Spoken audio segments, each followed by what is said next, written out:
शिव शंकर को जिसने पूजा उसका ही उद्धार हुआ, अंतकाल से भवसागर में उसका बेड़ा पार हुआ। शिव भोले माने जाते हैं, लेकिन शिव की महिमा निराली है। शिव भक्तों की कतार इन दिनों कुछ तेजी पर है, वजह महाशिवरात्रि। और आज इस महाशिवरात्रि के खास आयोजन पर हम आपको लेकर चल रहे हैं एक ऐसे मंदिर जिसकी मान्यता 12वें ज्योतिर्लिंग के रूप में मानी जाती है। हम बात कर रहे हैं सवाई माधोपुर के शिवाड़ में घुश्मेश्वर महादेव मंदिर की। जयपुर से हम हमारा सफ़र शुरू कर रहे हैं। करीब 100 किलोमीटर का सफ़र है। सवाई माधोपुर ज़िले में शिवाड़ कस्बा आता है, जहां पर ये मंदिर है। देवगिरी पर्वत की तलहटी में ये मंदिर अपना स्थान रखता है। ये स्वयंभू ज्योतिर्लिंग माना जाता है। टोंक से इसकी दूरी की अगर बात करें तो करीब 35 किलोमीटर दूर है। सवाई माधोपुर से करीब 40 किलोमीटर की इसकी दूरी है। नेशनल हाईवे पर करीब 80 किलोमीटर का सफ़र जयपुर से और उसके बाद 20 किलोमीटर का सफ़र हरियाली के बीच में से होता हुआ हम आपको आज इस मंदिर की महिमा, इसके पौराणिक इतिहास के बारे में बताएंगे। पुरातत्ववेत्ता इसके बारे में क्या कहते हैं और वहाँ पर पूजा को लेकर किस तरह की मान्यता है, क्या खासियत इस मंदिर की, बात करेंगे। चलिए चलते हैं घुश्मेश्वर महादेव मंदिर।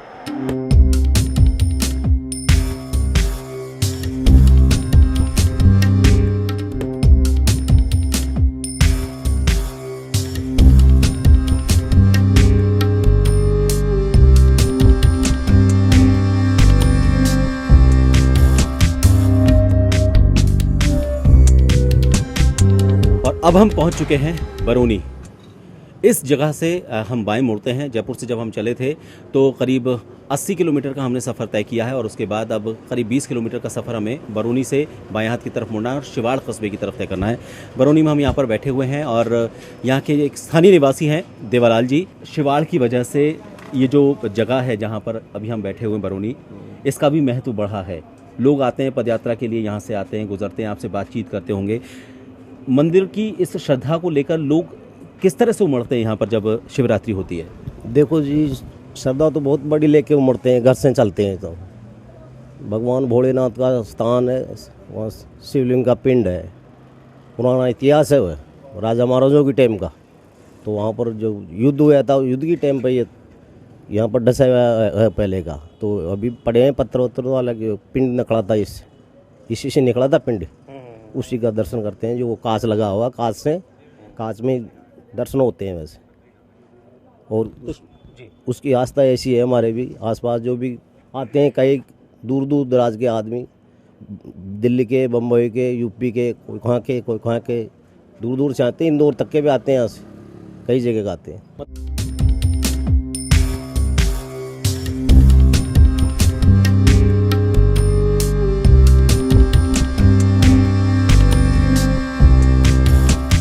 और अब हम पहुंच चुके हैं शिवाड़ घुश्मेश्वर महादेव मंदिर में। आप ये देख रहे हैं मंदिर बड़ा भव्य बना हुआ है और वो जो आप गुंबद देख रहे हैं, ये वो गुंबद है जिस गुंबद के नीचे वो शिवलिंग विराजमान है।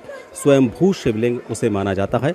और इस मंदिर के इतिहास की अगर बात करें तो वर्तमान जो इसका स्वरूप है, ये करीब 1000 साल पुराना इसका इतिहास माना जाता है। लेकिन अगर पौराणिक कुछ कथाओं पर यकीन करते हैं, जिनके कुछ सबूत भी मिलते हैं, साक्ष्य भी मिलते हैं, तो इसका इतिहास उससे भी पुराना मिलता है। गजनवी के वक्त से जुड़ा हुआ इसका इतिहास मिलता है। अलाउद्दीन खिलजी से जुड़ा हुआ इसका इतिहास मिलता है। क्या इसका इतिहास है, कैसे इस मंदिर का नाम घुश्मेश्वर महादेव मंदिर पड़ा, उस बारे में बात करेंगे। अंदर चलते हैं।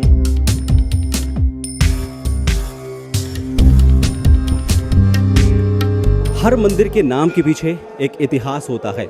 इस मंदिर का नाम कैसे घुश्मेश्वर महादेव मंदिर पड़ा, उस बारे में बातचीत करते हैं। पंडित पुरुषोत्तम जी हमारे साथ इस वक्त मौजूद हैं, उनसे बातचीत करते हैं, जानने की कोशिश करते हैं कि इसका इतिहास इसके नाम से किस तरह से जुड़ा हुआ है। पंडित जी, घुश्मेश्वर महादेव मंदिर इस जगह का नाम है, इसका क्या इतिहास है, इस नाम का क्या इतिहास है? घुश्माया ईश इति घुश्मेश्वर है। घुश्मा के जो ईश हैं वो घुश्मेश्वर कहलाए। शिव पुराण में जो विस्तृत रूप से कोटिरुद्र संहिताध्याय 32 में विस्तार से जो कथा निकालता है, उस कथा के मुताबिक इस शिवालयपुरी के अंदर, इस शिवाड़ ग्राम के यहाँ पर, जिसका प्राचीन नाम शिवालय था, मध्यकाल में शिवाल हुआ और वर्तमान में शिवाड़ ग्राम है। यहाँ पर भारद्वाज कुल में उत्पन्न सुधर्मा नामक ब्राह्मण थे। उनकी पत्नी का नाम सुदेहा था। वो निसंतान थी। निसंतान होने की वजह से वो सार्वजनिक स्थलों पर जाती तो लोग उन्हें ताना देते, कहाँ निपुति का मुंह देख लिया। उन तानों से, व्यंग्यमानों से दुखी होकर के वो अपने पति सुधर्मा जी से निवेदन करती है, हे प्राणनाथ, आप दूसरा विवाह क्यों नहीं कर लेते हो। वो उन्हें समझाते हैं कि देखो गुष्मा, देखो सुदेहा, यदि अपने भाग्य में नहीं है तो अपने पुत्र नहीं हो सकता। लेकिन जब पत्नी के विशेष आग्रह रहा तो सुधर्मा ने अपनी छोटी बहन, जो उसकी सुदेहा की छोटी बहन थी गुष्मा, उससे विवाह करा दिया जाता है। विवाह होने के पश्चात उसके पुत्र होता है और वो गुष्मा इतनी शिव भक्ता थी, नित्य 108 शिव लिंगों की अर्चना करती, पार्थिव पूजा करती। उनको पूजा करने के बाद उन शिवलिंगों का विसर्जन सामने शिवालय सरोवर में करने जाती। उसके इस अनुष्ठान से प्रसन्न होकर के पुत्र रत्न की प्राप्ति हो जाती है। कालांतर में जाकर के, समय पा करके उसकी जो बड़ी वाली बहन है सुदेहा, उसके मन में ईर्ष्या का भाव पैदा हुआ और ईर्ष्या के भाव से वशीभूत होकर के एक दिन उसने अपने बहन के पुत्र यानी कि गुष्मा के पुत्र की हत्या करके उसको सरोवर में फेंक आई। जब वो प्रातःकाल रक्त रंजित सैया देखी तो बड़ा चित्कार करके सुदेहा बोली, वो क्या नाम से गुष्मा की जो पुत्रवधू थी, वो बोली कि हे माँ, वहाँ तो रक्त रंजित सैया है, मेरे पति नहीं है, क्या हो गया। वो ध्यानावस्थित तद्गतेन मनसा होकर के पूजा में तल्लीन रही। पूजा के उपरांत जब वो वहाँ सरोवर को विसर्जन करने वह सरोवर पर गई, उन पार्थिव शिवलिंगा के पूजा सामग्री को, वहाँ भगवान शिव प्रकट होते हैं और प्रकट होकर के कहते हैं कि गुष्मा, तुझे पता नहीं, देख तेरी बहन ने तेरे पुत्र की हत्या करके इस सरोवर में फेंक की गई है, लेकिन उसको ये पता नहीं, जिसको भगवान आशुतोष शिव ने दिया है उसकी कोई नहीं कर सकता। ले ये तेरा पुत्र ले, ये कह करके तालाब में हाथ डाला, पुत्र का जीवन दान हुआ। और तभी उन्होंने कहा कि हे गुष्मा, मैं तेरी भक्ति से प्रसन्न हूँ, आज से मैं गुष्माया ईश है, गुष्मा के ईश कहलाता हुआ, गुष्पेश्वर कहलाता हुआ सदैव इस स्थान पर निवास करूँगा एवं जो भी भक्तजन यहाँ पर आएंगे उनके सब मनोरथ पूर्ण हो जाएंगे। इसके इतिहास की जब हम बात करते हैं तो अभी जो वर्तमान इसका स्वरूप है, करीब 1000 साल पुराना इसका 900 साल के आसपास का इतिहास इसका सामने आता है। लेकिन कुछ पौराणिक घटनाएं ऐसी भी हैं, पौराणिक तो नहीं कहेंगे लेकिन इतिहास से जुड़ी कुछ घटनाएं ऐसी हैं जिसमें गजनबी का नाम का जिक्र होता है, अलाउद्दीन खिलजी है, उनका जिक्र होता है कि उन्होंने यहाँ पर आक्रमण किया, तो वो इस इतिहास को और पीछे ले जाते हैं, इसका इतिहास और बढ़ा देते हैं। वो क्या कहानी है? मैं आपको अर्ज करूँ, मंदिर तो शिव पुराण में वर्णित है, यानी कि पुराण कालिक मंदिर है, लेकिन हमें जो इसके तथ्य प्राप्त होते हैं वो मध्यकाल के तथ्य प्राप्त होते हैं। ऊपर यहाँ पर ये जो शिलालेख लगा हुआ है, यहाँ लिखा है कि गुष्पेश्वर ज्योतिर्लिंग का पुनर्निर्माण 1179 विक्रम संवत में किया गया और राजा शिविर चौहान ने, चौहान वंश के जो राजा शिविर चौहान थे, उन्होंने इस मंदिर का जीर्णोद्धार किया। लेकिन इससे पूर्व 1081 में मोहम्मद गजनी जब सोमनाथ जा रहे थे तो उस वक्त इस मार्ग में पड़ने वाले इस ज्योतिर्लिंग को भी उन्होंने अपनी क्रूर दृष्टि से, आक्रांताओं से उसको मतलब ध्वस्त करने का असफल प्रयास किया। मंदिर का शिखर तोड़ा, कुछ एक जगह उन्होंने वो किया और उसके तोड़े हुए मलबे से ये मस्जिद के पीछे निर्माण करवा के गई, जो भी मौजूद है। तो एक सांप्रदायिक सौहार्द का भी एक प्रतीक बनता है। अलाउद्दीन खिलजी का फिर दोबारा अटैक हुआ, जब रणथंभौर का युद्ध हुआ, जब अलाउद्दीन खिलजी यहाँ पर आया। इसके बाद और भी कई तरह के इतिहास के कालखंड से ये मंदिर जुड़ा हुआ रहा है और बड़ा पौराणिक, प्रसिद्ध, अलौकिक, दिव्य मंदिर है, क्योंकि ये मंदिर सदियों से है, प्राचीन से है, स्वयंभू मूर्ति है। और इसके बारे में तो मैं क्या कहूँ, अदृश्य के दर्शन कैसे हों, कैसे अकथनीय का कथन करें, अनुपम को उपमा क्या दें, केवल वाणी का मंथन करें, वाणी का मंथन मात्र होगा। ये तो अलौकिक है, ऑर्डर जानी है, आशुतोष हैं, इनके बारे में जितना कहा जाए उतना कम है। ये सिर्फ एक इसका पौराणिक या ऐतिहासिक इतिहास ही नहीं है, यहाँ से कई कहानियाँ जुड़ी हुई हैं। जब बात यहाँ की कहानियों की आती है, कई किंवदंतियों की आती है, कई घटनाओं का ऐसा जिक्र होता है जिसमें कई चमत्कार सामने आते हैं और लोग मान्यता इसीलिए इसकी ज़्यादा मानते हैं कि यहाँ से उन्हें एक आत्मा की शांति मिलती है, उन्हें मन को तसल्ली मिलती है। यहाँ जब वो दर्शन करने के लिए आते हैं तो उन्हें लगता है कि स्वयं प्रभु के दर्शन उन्हें यहाँ पर प्राप्त हुए हैं। और यही वजह है कि सिर्फ राजस्थान नहीं, राजस्थान के आसपास के जो दूसरे राज्य हैं वहाँ से भी लगातार यहाँ पर श्रद्धालु आते हैं। और चूँकि फ़िलहाल दिन चल रहे हैं अभी महाशिवरात्रि के, इसलिए धीरे धीरे भक्तों की जो कतार है वो बढ़ती जा रही है। देश प्रदेश से यहाँ पर श्रद्धालु आते हैं, मन में इच्छा लिए हुए आते हैं, नंदी के कान में अपनी बात कहते हैं और मन में विश्वास लेकर जाते हैं कि उनकी इच्छा जल्द पूरी होगी, भोले उनकी इच्छा को पूरा करेंगे। जिस जगह पर इस वक्त हम मौजूद हैं, यहाँ पर एक ये उपवन बना हुआ है और एक यहाँ पर जैसे सफ़ेद जो यहाँ की प्राकृतिक छटा है उसको थोड़ा सा और निखार कर यहाँ पर 11 ज्योतिर्लिंग जो हैं उनके प्रतीक यहाँ पर गुंबद बनाए गए हैं। इस उपवन के बारे में जो कहानी है वो ये है कि यहाँ पर पूजा करने के लिए जो बिल्व पत्र चढ़ाए जाते हैं वो बनास नदी के पास से पहले लेकर आते थे लोग, बहुत दूर पड़ता था, थोड़ा कष्ट होता था। तो एक भक्त ने ये कोशिश की कि यहाँ पर धीरे धीरे बिल्व पत्रों का एक उपवन खड़ा किया जाए और वो कोशिश आज इस अंजाम तक पहुँची है। हमारे साथ कुछ श्रद्धालु हैं, उनसे बात करते हैं कितने वर्षों से वो यहाँ आ रहे हैं और इस मंदिर को लेकर क्या उनके मन में श्रद्धा है। आप कहाँ से आए हैं और क्या नाम है आपका? मैं टोंक से आया हूँ और एडवोकेट हूँ, जुगनू शर्मा मेरा नाम है। मैं गत यहाँ 20-22 सालों से आ रहा हूँ और मेरी यहाँ श्रद्धा है और ये मेरी मनोकामना भी पूरी हुई है। मेरे औलाद नहीं थी, 15 साल तक हम काफ़ी भटके हैं। जब यहाँ आया मैं पत्नी को लेकर, उसके बाद मेरी मनोकामना पूरी हुई है और उसके बाद मैं कंटिन्यू यहाँ आता हूँ, पर ईयर आता हूँ और हर शिवरात्रि पर आता हूँ मैं।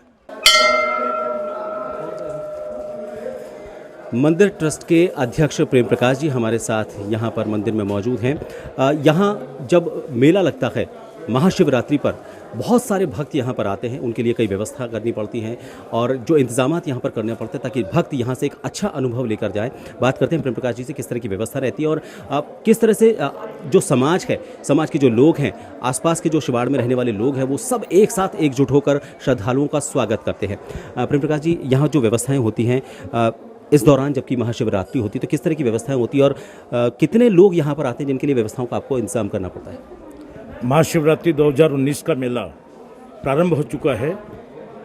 संपूर्ण देश से करीब 4 से 5 लाख लोग श्रद्धालु इस अवसर पर यहाँ पे पधारते हैं। मंदिर ट्रस्ट और ग्राम पंचायत मिलके और प्रशासन मिलके इस मेले को अच्छा बनने के लिए व्यवस्थाएं करते हैं। यहाँ पे पुलिस की माकूल व्यवस्था होती है। धर्मशालाएं मंदिर की बनी हुई हैं, उनमें यात्रियों के रात्रि विश्राम की व्यवस्था होती है। रात्रि को 4 प्रहर की पूजा यहाँ पर होती है।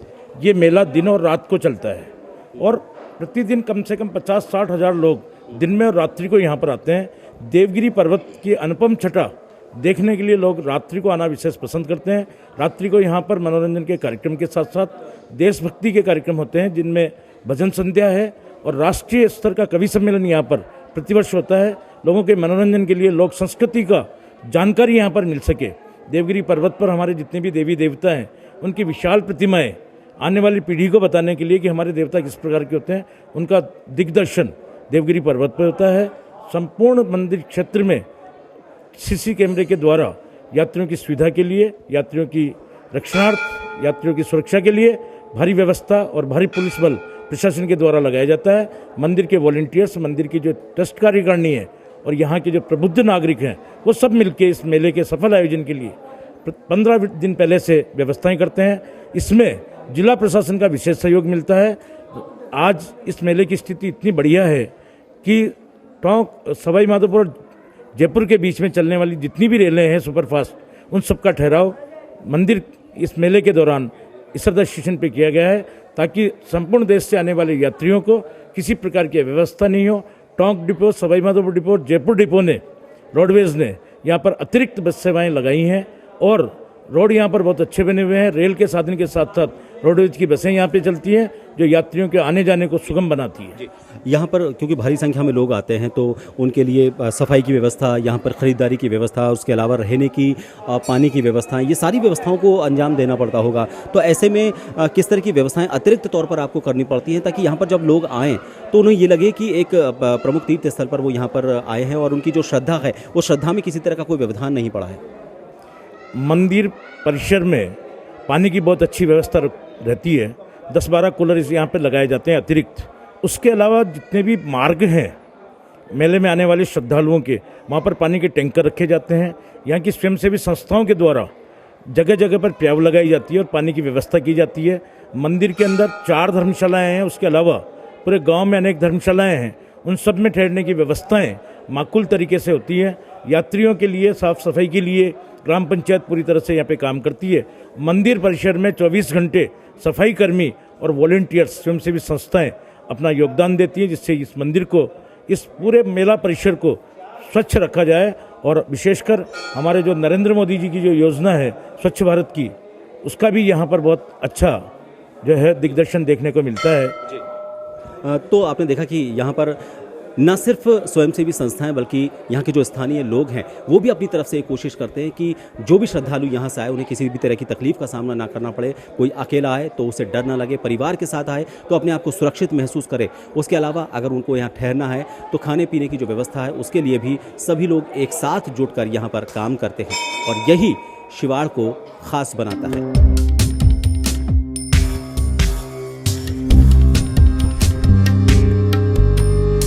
हमारे साथ इस मंदिर के पुजारी राम बाबू पाराशर जी हैं, उनसे जानते हैं इस मंदिर में पूजा की क्या खास विधि है और यहाँ पर एक अखंड ज्योत जल रही है उसके बारे में भी जानेंगे। सबसे पहले यहाँ की पूजा की विधि के बारे में जानते हैं, यहाँ पर किस तरह से खास पूजा की जाती है और ये जो शिवलिंग यहाँ पर है इसको लेकर क्या खास बात है, क्योंकि स्वयंभू भी इन्हें कहा जाता है और ये ज़मीन में अंदर हैं, शिवलिंग बाहर बहुत ज़्यादा निकले हुए नहीं है, तो बाकी मंदिरों से ये कुछ अलग यहाँ पर जो है शिव जी का रूप नज़र आता है।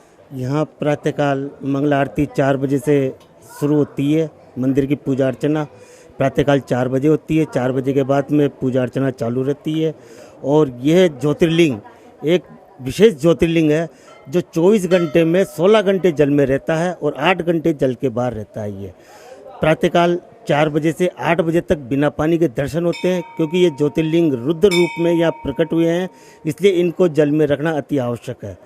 और 8 बजे पुनः सफाई होकर के और जलमग्न कर दिया जाता है, जो दिन में 12 बजे तक ये जल में ज्योतिर्लिंग रहता है। 12 बजे यहाँ प्राचीन काल से ही यहाँ चूरमा दाल बाटी का भगवान का भोग लगता है। 12 बजे जब भगवान का महाप्रसाद लगता है तब भगवान की पूजा होती है, जलेरी खाली होती है और पूजा के बाद में फिर आरती होती है, भोग की आरती। उसके बाद में 12 बजे से 4 बजे तक भक्तों के दर्शनों के लिए, पूजा अर्चनों के लिए ये ज्योतिर्लिंग खुला रहता है, इसमें पानी नहीं रहता है। पुनः 4 बजे सफाई हो करके और 4 बजे वापस इनको भगवान को जलमग्न कर दिया जाता है, जो प्रातःकाल 4 बजे तक ये जलमग्न ही रहते हैं। जी राम बाबू जी, यहाँ पर एक अखंड ज्योत भी है, उसका कितना पुराना इतिहास है और एक इससे जुड़ी हुई भी एक बातें हैं कि जब भी कोई राष्ट्र पर आपदा आती है तो यहाँ से एक इशारा मिलता है, वो ज़्यादा टिमटिमाने लगती है, वो क्या कहानी है? दोनों चीज़ें जानना चाहेंगे। इस ज्योतिर्लिंग में 2 ही मुख्य बिंदु हैं जो एक सोचनीय वाले बिंदु हैं।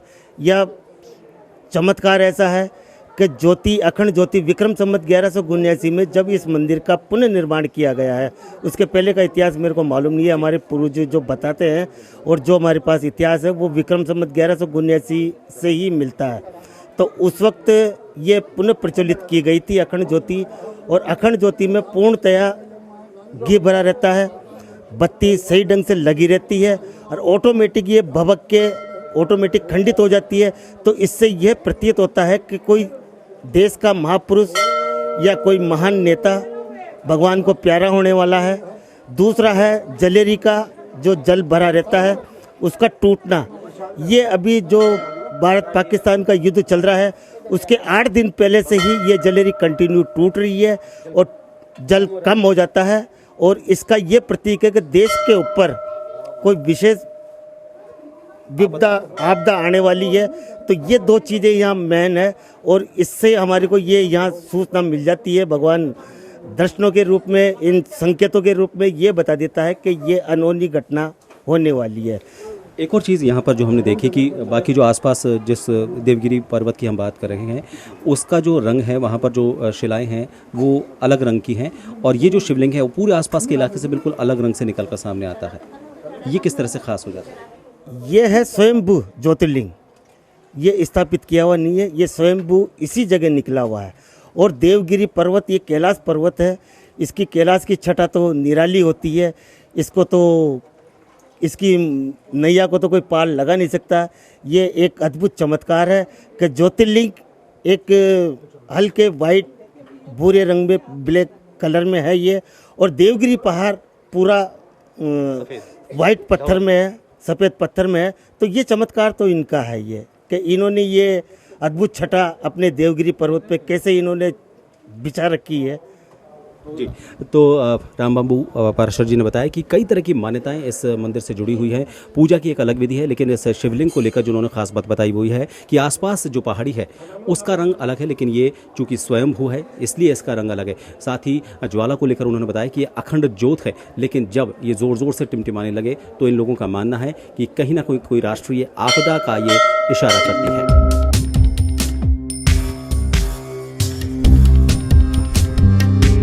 जब भी किसी मंदिर या किसी ऐतिहासिक जगह का ऐतिहासिक वर्णन या ऐतिहासिक स्तर पर उसकी पुष्टि करनी हो तो शिलाखंडों और शिलालेखों को देखा जाता है। या आप मेरे पीछे मेरे बाएं और दाएं तरफ जो शिलालेख और शिलाखंड देख रहे हैं, ये इस बात को पुष्ट करने के लिए काफ़ी हैं कि इस घुश्मेश्वर महादेव मंदिर का इतिहास कितना पुराना है। करीब 1000 साल इसके वर्तमान स्थिति को देखकर तो हमने इतिहास जाना, लेकिन उससे पहले का इतिहास किस तरह से इन शिलाखंडों से सामने आता है वो हम जानने की कोशिश करते हैं। लोकेंद्र सिंह जी हैं जो यहाँ पर ट्रस्ट है उससे जुड़े हुए हैं, इतिहास के जानकार हैं, उनसे जानने की कोशिश करते हैं इनका किस तरह से इतिहास से जुड़ाव है। अलाउद्दीन खिलजी और गजनवी के बारे में जैसा हमने आपको पहले बताया, वो उस घटना को और उस वक्त के इतिहास को इस मंदिर से कैसे जोड़ते हैं।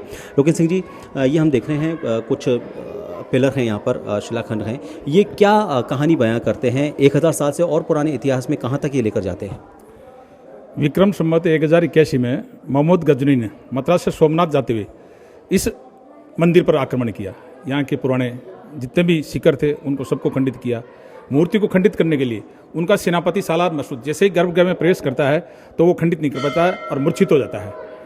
मूर्छित अवस्था में गजनवी इस बात यहाँ उस सेनापति को यहाँ से उठा के ले जाता है और यहाँ उस मलबे से एक मस्जिद बना के गया और नीचे परिसर बनी हुई है। ये जो शिलालेख जिन पे 1 नंबर लिखा हुआ है ये उस वक्त के खंडित सारे शिलाखंड हैं। तो आप देखिए इनके जितने भी जो इसमें जो आकृति जो उभरी हुई है, इसमें भगवान शिव को उस वक्त जो नृत्य कला से नाट्य रूप का जो वर्ण इस पर चित्रण है वो दिखाया गया है।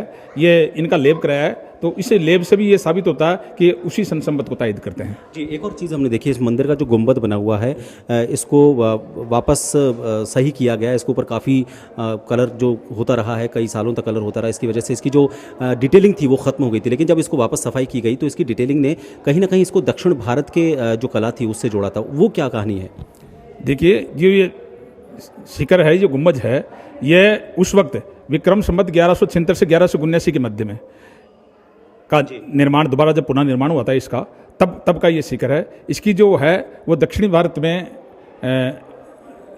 के उससे जुड़ी हुई है। इसकी जो कलाकृति है ये वैसे पुताई करते होते इसकी जब फिनिशिंग करते थे उससे लुप्त हो गई थी। तो यहाँ के एक शंकर जी खाती जो शिव भक्त थे, उनको जब इसका पता चला तो उन्होंने इसको दोबारा उसी रूप में ला के दिया सफाई करके। ये कब सामने आया और इसको लेकर आपकी इतिहासकारों से भी बात हुई होगी, पुरातत्व विभाग है उनसे भी इसको आपने पुष्ट कराने की कोशिश की होगी, उनका क्या कुछ कहना है इसके बारे में? देखिए, यहाँ के जो ठाकुर साहब थे, ठाकुर साहब बजरंग सिंह जी जो रिटायर्ड तहसीलदार जी थे, उन्होंने इस मंदिर का जो इतिहास था वो यहाँ के पोथी खाने से ढूंढ कर उसको कलेक्ट किया। कलेक्ट करके उन्होंने जितने भी धार्मिक पत्र पत्रिकाएँ थे जो दिल्ली से या बॉम्बे से या जयपुर से निकलते थे, उनमें इसको प्रकाशित करवाया। कल्याण में इसका लेख जो भाई साहब हमारे जो पंडित पुरुषोत्तम जी शर्मा थे उनके द्वारा लिखा हुआ था, वो प्रकाशित हुआ 81 में, अप्रैल 81 में। तब से इस ज्योतिर्लिंग की तरफ सबका आकर्षण हुआ और तब से इसका प्रचार प्रसार बढ़ा। मंदिर तो पौराणिक है, मंदिर का जिक्र तो शिवपुराण में है। महर्षि वेदव्यास ने शिवपुराण की रचना की तो अध्याय 33 में इस मंदिर का जिक्र किया है कि सौराष्ट्र सोमनाथम च श्रीशैल मल्लिकार्जुन उज्जैन नाम महाकाल ओंकार ममलेश्वरम केदारम हेमत पश्चे डांगना भीम शंकरम वाणेशम तो विशेषम त्रियंबकम गौतमी तटे वेदनाथ चिताभूम नागेशम दारुगमने सेतबंतु रामेशम घुश्मेश्वर तो शिवालय। ये घुश्मेश्वर नाम का ज्योतिर्लिंग है जो शिवालय नाम की जगह पर है। मध्यकाल में इसका नाम शिवाल हुआ और फिर लयका डैम में अपभ्रंश होकर अब शिवाड़ के नाम से जाना जाता है। जी, तो इसके इतिहास को पुष्ट करते हुए शिलाखंड यहाँ पर मौजूद हैं और जब लोग यहाँ पर आते हैं, इन शिलाखंडों को देखते हैं तो अपने इतिहास को वापस याद करते हैं और अपने आप को गौरवान्वित महसूस करते हैं कि वो उस राजस्थान में उस शिवाड़ के नज़दीक रहते हैं जिसका सैकड़ों साल नहीं हज़ारों साल पुराना इतिहास है। घुश्मेश्वर महादेव मंदिर में जब भी श्रद्धालु आते हैं तो आप ये जो 2 शिलाएँ देख रहे हैं जो अभी तो मार्बल से ढकी हुई हैं, इनकी परिक्रमा जब तक वो पूरी ना कर लें तब तक उन्हें शिवजी की पूजा का जो महात्म्य है पूरा हासिल नहीं हो पाता। ये यहाँ की मान्यता है। क्या इससे जुड़ी कहानी है और कृष्णा खाती किस तरह से इससे जुड़े हुए है, इतिहास जो है वो कृष्णा खाती से किस तरह से घुश्मेश्वर महादेव से जुड़ा हुआ है, जानेंगे। नवल जी हमारे साथ यहाँ पर हैं, शिवाड़ के स्थानीय निवासी हैं, उनसे जानते हैं कृष्णा खाती को लेकर यहाँ पर कहा जाता है कि जब तक उनके इस स्मारक पर चारों तरफ परिक्रमा ना कर लें तब तक ये नहीं कहा जाता कि उन्होंने मंदिर के जो दर्शन थे या शिव जी का आशीर्वाद उन्हें पूरा नहीं मिला। क्या कहानी है? सर, विक्रम संवत 1100 में जब महमूद गजनवी ने यहाँ पे आक्रमण किया तो ये मंदिर पूरी तरह से ध्वस्त हो गया था और ये विलुप्त सा हो गया था। उसमें किसी को दूर दूर तक ये पता नहीं था यहाँ पे कभी मंदिर भी रहा होगा। तो टापुर एक पास में गांव है, वहाँ से कृष्णा खाती की गाय यहाँ इधर आती थी चढ़ने के लिए और वो हमेशा रोजाना आकर के इस पर्टिकुलर जगह के ऊपर जहाँ पे शिवलिंग स्थित है वहाँ पे आकर के अपना दूध पूरा कर देती थी। तो उसको कृष्णा खाती को ये हमेशा लगता था कि ये क्या हो जाता है, कहाँ चले जाता है दूध। तो एक दिन वो उस अपनी गाय का पीछा करते करते हुए यहाँ आया और उसने देखा कि गाय अपना दूध यहाँ पे एक पर्टिकुलर जगह पे डेयरी अपने आप गिर रहा है उसका। तो उसने सोचा कि कोई यहाँ पे प्रेतात्मा है। तो वो अपने साथ में जो कुल्हाड़ी लेकर के आया था उसने उसका उससे प्रहार किया वहाँ के ऊपर। तो इतने में एक भविष्यवाणी हुई कि कृष्णा खाती तूने मेरे ऊपर प्रहार किया है, जा तू पाषाण का हो जा। गाय वो पाषाण का हो गया कृष्णा खाती। तो गाय वापस टापुर के अंदर गई तो उसने देखा कि इसके साथ में उसकी पत्नी ने देखा कि इसके साथ मेरे साथ पतिदेव नहीं है। तो वो वापस इधर की तरफ आई तो और उसने अनुनय विनय किया भगवान से। तो भगवान ने प्रसन्न होकर के वापस उसको जिंदा कर दिया और उसने भगवान ने ये कहा कि मैं यहीं पे अवस्थित रहूँगा और तुम्हारे जो शिलालेख के रूप में तुम यहाँ पे रहोगे और जब तक जो यहाँ श्रद्धालु मेरी दर्शन करने के लिए आएगा, जब तक मेरी परिक्रमा नहीं कर लेगा तब तक उसकी पूजा यहाँ पे पूरी नहीं होगी। तो आज भी जो भी श्रद्धालु यहाँ पे आते हैं इनकी कृष्णा खाती की जो परिक्रमा करने के बाद ही उनकी पूजा पूरी होने मानी जाती है। ये जो शिलालेख ये जो आप देख रहे हैं ये अभी संगमरमर की उससे ढक दिया गया है। प्राचीन काल में पहले अभी ये इसको ज़्यादा टाइम नहीं हुआ, अभी 15-20 साल ही हुए होंगे। पहले ये अपने ओरिजिनल रूप के अंदर ही यहाँ पर था।